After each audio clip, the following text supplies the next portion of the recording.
Well, this one's going to be divisive. uh, Prepare for Halloween Ends to join Batman versus Superman and The Last Jedi in that kind of parlance of like, remember Donnie Darko on the chalkboard? There's only love and hate, there's no in between. This movie is going to be on that. Either you fucking love this movie or you fucking hated this movie. This movie's like it's like the band Rush. Nobody is a casual Rush fan, you know. Yeah, so where to even fucking begin with this? So Halloween does in fact end. Okay, there was truth in advertising to that. This is not really a Halloween movie for 90% of the movie. It's like because I did Hellraiser the reboot a couple weeks ago, and in that I talked about like a lot of the Hellraiser sequels after part four were pre-existing scripts that were just rewritten to add the Hellraiser characters to it, and that's kind of what this felt like. This movie was.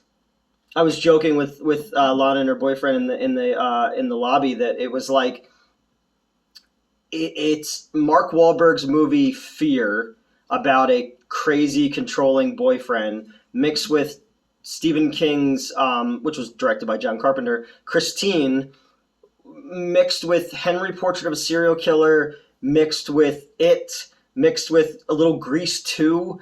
There's long swaths of this movie that feel like the importance of being a wallflower or Paper Town or like Garden State. You know, I was expecting Zach Braff to show up. There's just long chunks of this movie where it's just like we're never going to get out of this town kind of stuff. Choices were made in this movie. Not choices I would have made, but choices were made. Has a really cool opening that would work a lot better if our main character of this movie was set up in the previous movies. Movie revolves around this guy Corey or Cody, one of those names, and he's a like smart kid. He wants to go to engineering school. He's gonna go babysit on Halloween night 2019. The parents are extremely wealthy, and the son, they were saying that because of the Michael Myers stuff, he's scared of the dark. They're like, don't show him any scary movies, and you know, in bed by 8:30, and we're just gonna be right down the street. There won't be any problems. So right away, once they leave, he turns on The Thing, the John Carpenter The Thing, which is a nice switch to them watching The Thing from Another World in the original one. And then the kid kind of gets like mouthy, and the babysitter goes to go get a drink, goes in there, he's going to grab a Heineken, but instead he puts it down, he gets milk out, and then you hear like a crash in the house, and he goes looking for the kid he's babysitting, and he can't find him anywhere, and then it lures him up into the attic, and when he gets in the attic, he's trapped, and you think Michael Myers is in the house, and then you come to find out that the kid's just fucking with him. And he's pounding on the door, pounding on the door, pounding on the door. And when he finally kicks the door open, it knocks the kid over the railing as his parents are coming in, and he fucking falls and dies. And when the parents look up, they see him standing there with a knife in his hand because he thought that somebody was in the house. And one of my first things about this was in the 2018 version, there was a lot of scenes that for a horror movie were shot like a comedy. And that's because David Gordon Green, is a comedic director mostly. And the second movie was kind of batshit. Halloween Kills is sort of, I guess all three of these movies kind of follow the narrative of the original three. The first one, 2018, is a kind of the Force Awakens of these movies. It's a soft reboot. The second one is more of the grindhouse version of that, so it's more like part two where the kills are a little bit gnarlier. This one, because Michael Myers basically isn't in it, is a lot more like part three, where they just went for way like weird swings of the fences. They even do like the Halloween 3 style font type on screen. So this guy is now a pariah, and the movie takes place 4 years after 2019. Everyone in town is scared of him. He works for his dad's junkyard, and like people think he's a child murderer.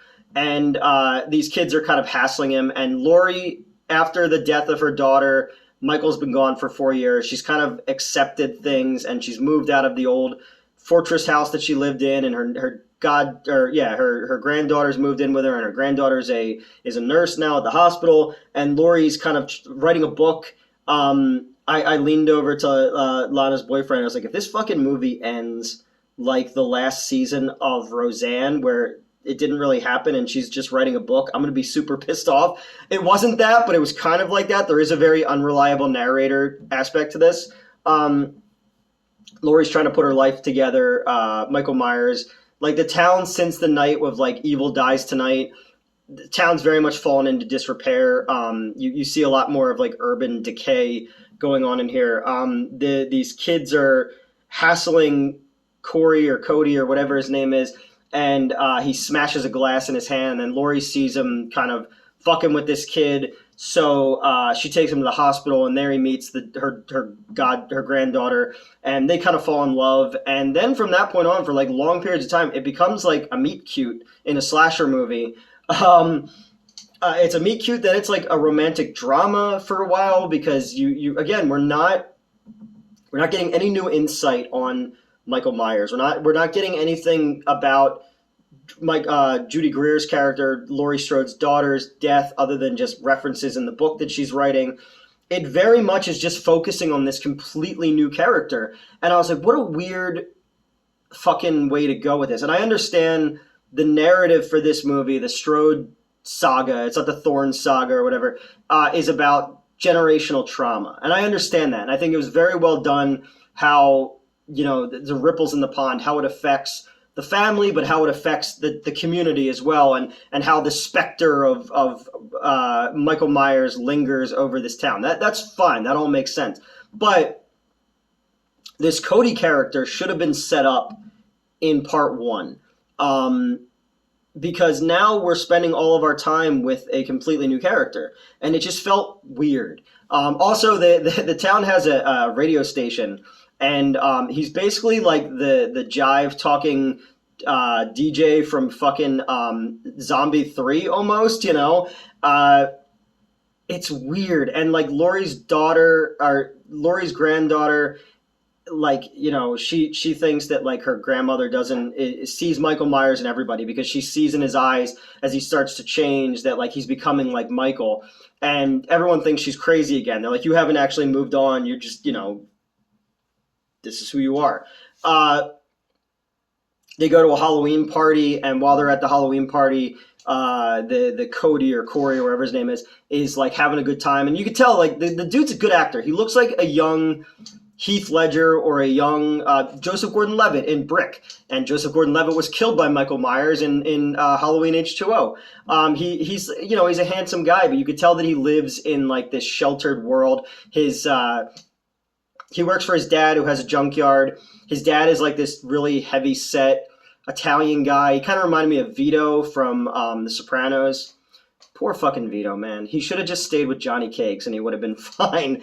If you never watched The Sopranos, you're going to be like, what the fuck are you talking about? He's got a really overbearing mother, and his mother's sort of like Marky Mark's mom in fucking Boogie Nights. Which, and then I say Marky Mark because Mark Wahlberg, for any of you who don't remember when Mark Wahlberg was Marky Mark, the white rapper, because it was a lot like the movie Fear, because as Laurie kind of gets in the middle of it, he starts to go like crazy boyfriend, where he's like showing up outside of their house and shit. And finally,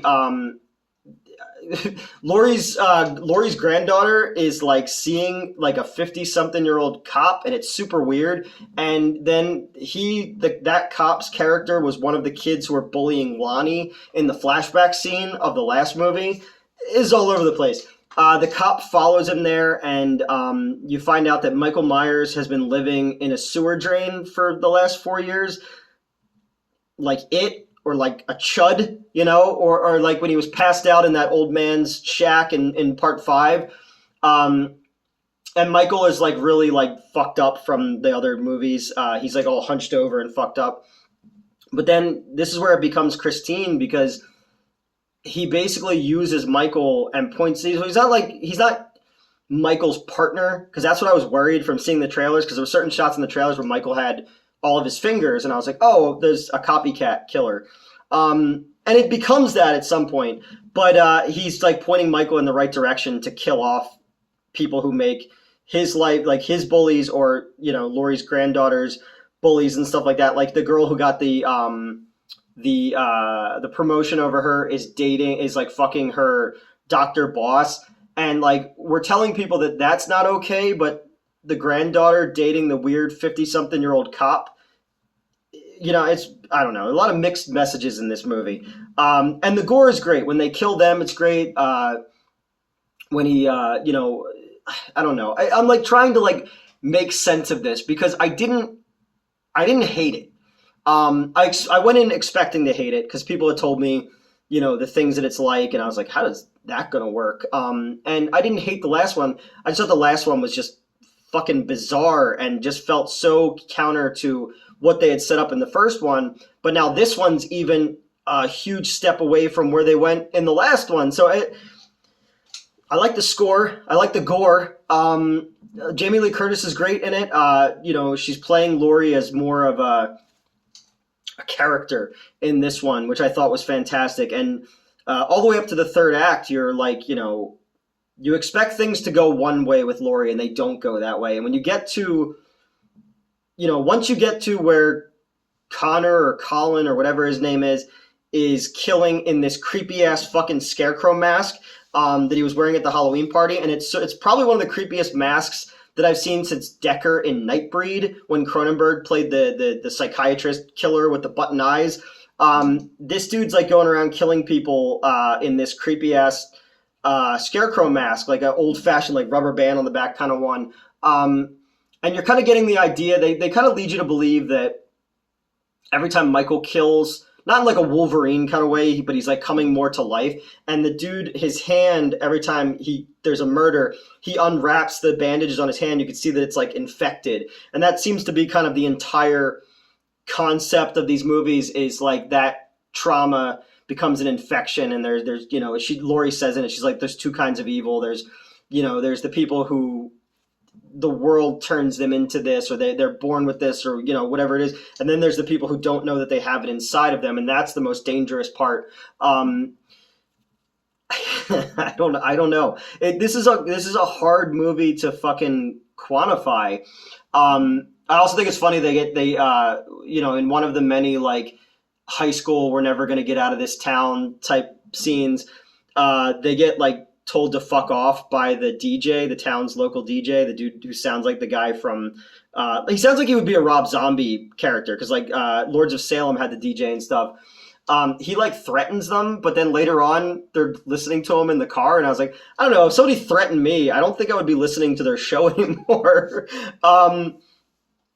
Michael, he steals Michael's mask and then starts killing people because Michael's too fucked up. And then you also have where the kids who made him break the glass in his hand the first time, they look like the fucking Riverdale gang, like the new version, the CW version, and their deaths are pretty fucked up. Like a fucking kid gets a blowtorch to the eyeball, and it's sort of out of focus, but you can tell what's going on. I was like, oh shit. The other one gets like run over under a fence and stuff, and the dude goes to defend himself and accidentally shoots the fat Italian junkyard owner in the head. And now this kid's like fucking, he's crazy. He's Michael Myers now, and he puts on the mask, and he finds out that Laurie's granddaughter is leaving. She's like, I'm going with him. I don't care what you say. And Laurie goes up into her bedroom, and she's looking at the manuscript for her book, and she's drinking, and she takes a gun out and she calls the police, and she's like, I'd like to report a suicide. And the camera trails out of the bedroom, and you hear the gunshot, and you see something splash against the wall, and you think she blew her fucking brains out. But then when the door opens, you see it was a pumpkin. She knew Michael was coming, and then she shoots him in the neck, and it starts this whole fight. But it's once you get from the junkyard on, I was like, okay, this is great. This is really well done. This is more of what we expected. It was just weird to get to that point ahead of time. And then you get to something that's like really fucked up, where Laurie is fighting with fake Michael. And she's like, I called the police, like they're on their way, they're gonna know what you did. So the fucking dude stabs himself in the throat and kills himself. So when her granddaughter gets home, she thinks that Laurie killed him. And it's just like, oh my God, what the fuck? Like, I didn't expect that at all. And then Michael does show up and they have their fight. And their fight really is the best part of the movie. It's super violent, it's super brutal. It's what you expected the final confrontation to be between Michael and Laurie. And it's really, really well done. Eventually, she kind of crucifies him to her table, slits his throat, and then slits his wrist down, and he dies. And when the police show up and all that kind of stuff, they say this is Michael Myers, and then they do basically like a this is a little weird. They have like a funeral procession for him. He's tied to the top of the car dead, like he's a dead deer, and they take him to the junkyard and they put him in the fucking grinder, and it's really fucked up because his body like folds in on itself and his head like crushes and everything. And then all the characters from the other ones that are still alive are there, like the little black kid who was he was being babysit, and the lady who got stabbed in the throat with the bulb. When her husband got killed, she worked in the cemetery in the first one. She's not dead, but she can't talk and she's in a wheelchair now. And there's a scene that's actually really sad where Laurie is she's flirting with the police officer from the last movie. And she comes out of the grocery store smiling, and that woman's caretaker is like, what are you smiling about? Like, it's your fault this guy came back, you had to fuck with a crazy person, and now all these people are dead because of it. So they're all there, and they basically watch him die to know that he's gone.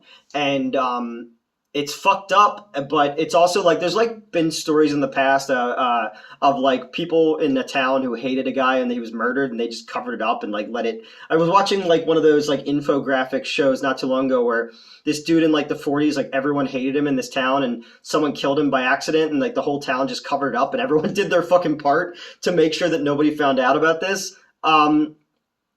And then, Laurie's granddaughter leaves the town, and Laurie has a new chance at life. So Halloween does end.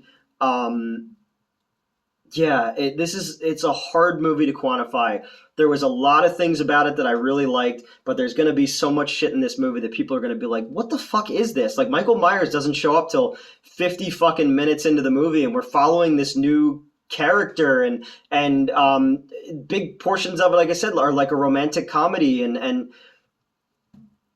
I don't know. It was just funny to hear the people around us were not enjoying it. I was enjoying it because, again, say what you want about the Rob Zombie ones. I don't like them, but at least the beginning where they're telling the backstory, which I don't think you needed, or the weird shit with the ghost in the second one, they were at least doing something different, and every Halloween movie is essentially just a remake of the first one, with the exception, part 4, straight fucking up, I don't know.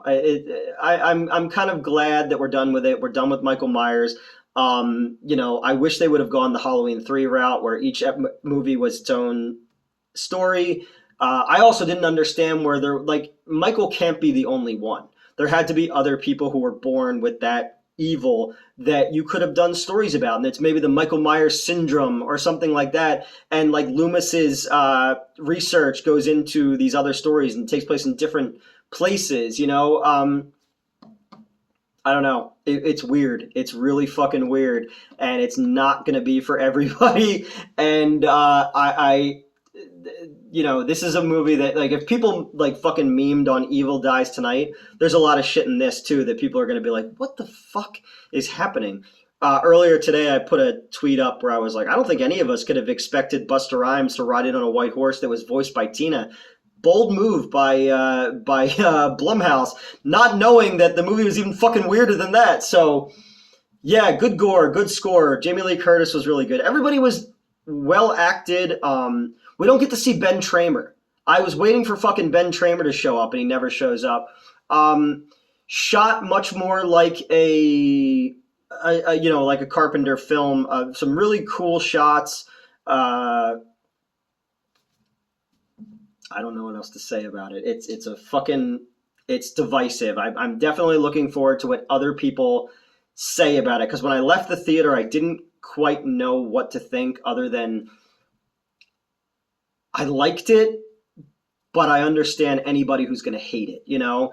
Um, yeah, I didn't expect Fear Christine to be the last Halloween movie in this thing, but it'll get rebooted or whatever. So yeah, that's it. That's my that's my review of Halloween Ends. But again, you can't call it the worst. Kind of like I said about Hellraiser. Like, there's been so many bad sequels that like this was competent. It tried something different. I mean, look what happened when we tried something different with, with Halloween 3. But I don't know. I'm still trying to make heads or tails of what I saw and what I thought about it. And again, most movies I walk out of anymore, I fucking forgot what I saw by the time I get to my car or go take a piss or whatever. So at least this one's got me thinking. I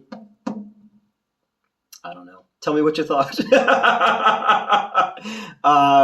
Justice for Ben Tramer and yeah, no, that's it. I don't know. I don't know what to say anymore. I literally was driving back from the theater thinking, how do you talk about this one? Because there was a lot of shit about it that I liked, but there's also a lot of shit that just made me go, who okayed this?